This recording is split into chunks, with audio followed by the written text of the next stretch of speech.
Hello বন্ধুরা, জ্ঞানজ্যোতি coaching সেন্টারের পক্ষ থেকে তোমাদের সকলকে জানাই আরও একবার স্বাগত। আজকে আমি তোমাদের সঙ্গে যে বিষয়টি নিয়ে আলোচনা করব সেটি হচ্ছে যে বর্ণ ব্যবস্থা সম্পর্কে। বিষয়টি শুরু করার আগে তোমাদেরকে একটু বলে দিতে চাই যে তোমরা যারা ভাবছো আমাদের সঙ্গে এই সেমিস্টারে যুক্ত হবে, তারা উপরে দুটি নম্বর দেখতে পাচ্ছ, 6295916282 এবং 7076398606। এই দুটি নম্বরের মধ্যে যে কোনো একটি নম্বরে যোগাযোগ করে আমাদের সঙ্গে যুক্ত হয়ে যেতে পারো। এই দুটি নাম্বার হলো আমাদের জ্ঞানজ্যোতি কোচিং সেন্টারের অফিসিয়াল হেল্পলাইন নাম্বার। তো তোমরা যারা ভাবছো আমাদের সঙ্গে যুক্ত হবে, তারা কিন্তু যুক্ত হয়ে যেতে পারো। তাহলে দেরি না করে আজকের আলোচনার বিষয় শুরু করছি। দেখো, বর্ণ ব্যবস্থা, আমরা এই যুগের যে বর্ণ ব্যবস্থাটা রয়েছে সেটা কিন্তু বলা যায় যে মৌর্য যুগের যে বর্ণ ব্যবস্থা সেটা কিন্তু কৌটিল্যের মতে আর কি আগে যেমন বর্ণ ব্যবস্থা ছিল, অর্থাৎ পূর্বের মতো এখনো কিন্তু সেম। অর্থাৎ আগে বৈদিক যুগে কি হয়েছিল, যখন আর্যরা ভারতে এসে ভারতের সপ্তসিন্ধু অঞ্চলে এসে তাদের যে বসতির বিস্তার করেছিল, তখন তাদের হচ্ছে গায়ের রঙের ভিত্তিতে দুটি বর্ণে তারা কিন্তু বিভক্ত ছিল। একটি হচ্ছে গৌর বর্ণের এবং একটি হচ্ছে কৃষ্ণ বর্ণের। তো পরবর্তীতে দেখা গিয়েছিল যে এই যে গৌর বর্ণের আর্যরা কিন্তু কৃষ্ণ বর্ণের আর্যদের থেকে নিজেদেরকে হচ্ছে পৃথক রাখার একটা প্রয়োজন মনে করেছিল, এবং পরবর্তীতে কিন্তু পেশার ভিত্তিতে চারটি বর্ণের উদ্ভব ঘটেছিল: ব্রাহ্মণ, ক্ষত্রিয়, বৈশ্য এবং হচ্ছে শূদ্র। তো বলা হয়েছে যে এই আগের মতো কিন্তু মৌর্য যুগেও কিন্তু এই চারটি বর্ণের কিন্তু উদ্ভব কিন্তু রয়েছিল।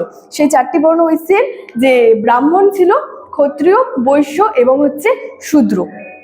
তো আমরা যেমন ঋগ্বেদের দশম মণ্ডলের যে পুরুষ সূত্র থেকে জানা গিয়েছিল যে এই ব্রহ্মার মুখমণ্ডল থেকে হচ্ছে এই ব্রাহ্মণের উৎপত্তি হয়েছিল, বাহুদয় থেকে হচ্ছে ক্ষত্রিয়ের উৎপত্তি হয়েছিল, চরণ যুগল থেকে হচ্ছে বৈশ্যের উৎপত্তি হয়েছিল, এবং সর্বশেষ বর্ণ হচ্ছে ব্রহ্মার মুখমণ্ডল থেকে ব্রাহ্মণের উৎপত্তি হয়েছিল, বাহুদয় থেকে ক্ষত্রিয়ের উৎপত্তি হয়েছিল, উরুদেশ থেকে হচ্ছে বৈশ্যের উৎপত্তি হয়েছিল, এবং যে সর্বশেষ বর্ণ শূদ্র, চরণ যুগল বা পদযুগল থেকে কিন্তু এই শূদ্রের উৎপত্তি হয়েছিল।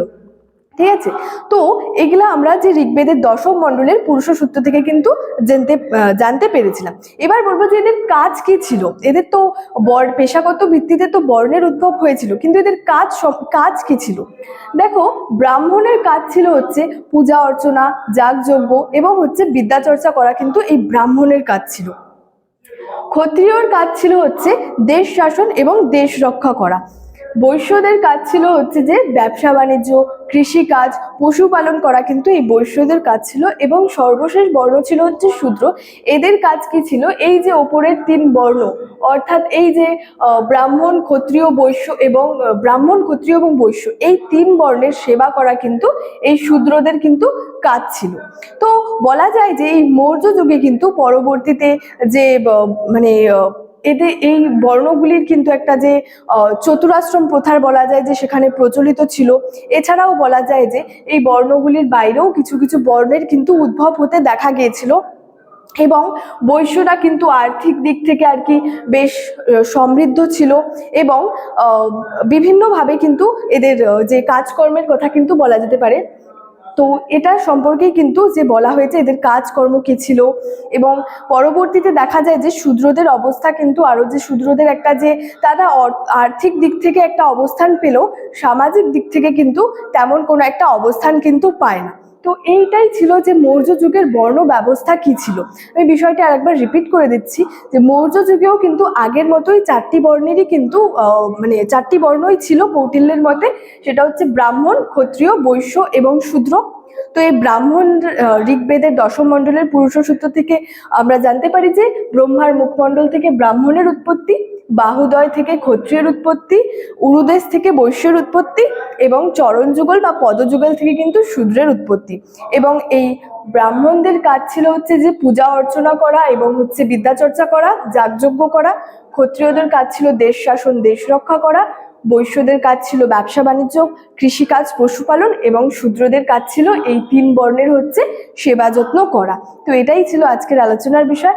ভিডিওটি ভালো লাগলে অবশ্যই লাইক, কমেন্ট এবং বন্ধুদের সঙ্গে শেয়ার করতে কিন্তু ভুলবে না। দেখা হচ্ছে তোমাদের সঙ্গে পরবর্তী ক্লাসে একটি নতুন টপিক নিয়ে। ততক্ষণের জন্য ভালো থেকো, সুস্থ থেকো। Thank you so much. Thanks for watching.